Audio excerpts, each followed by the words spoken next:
Pessoal, então vamos estudar movimentos relativos. Vamos estudar. Então, movimento relativo são movimentos que estão acontecendo simultaneamente. Ou seja, imagina que a gente está dentro da caçamba de um caminhão, num canto do caminhão na parte de trás. A gente quer atravessar o caminhão na diagonal para o outro canto na parte da frente. E conforme a gente está fazendo isso, o caminhão está andando também.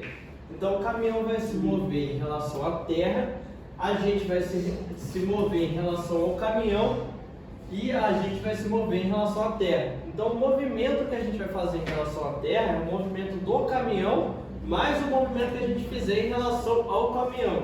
Então vai ter três movimentos acontecendo simultaneamente.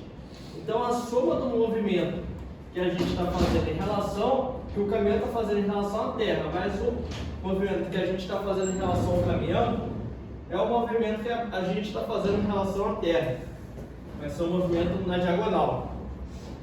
Então o deslocamento do caminhão em relação à terra, a gente tem o deslocamento da pessoa em relação ao caminhão e o deslocamento da pessoa em relação à terra. Então, o deslocamento da pessoa em relação à terra é o deslocamento da pessoa em relação ao caminhão e mais o deslocamento do caminhão em relação à terra. Como eles são movimentos simultâneos, então a gente pode dividir tudo por ΔT, porque está acontecendo ao mesmo tempo. Então, se a gente dividir isso e isso por ΔT, a gente vai achar a velocidade. Deslocamento pelo tempo é velocidade. Então, a velocidade da pessoa em relação à terra é a velocidade da pessoa em relação ao caminhão mais a velocidade do caminhão em relação à terra. Então, é uma somatória vetorial. Agora, a gente vai aplicar isso num barco, por exemplo, tentando atravessar um rio com correnteza.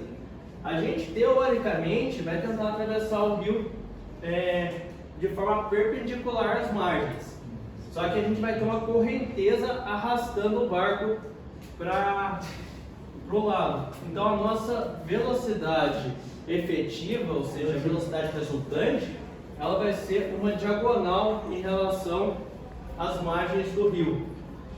Então, como de novo a gente tem três movimentos ocorrendo, a nossa velocidade resultante, ou seja, do barco em relação à terra, vai ser a velocidade do barco em relação à correnteza mais a velocidade da correnteza em relação à terra.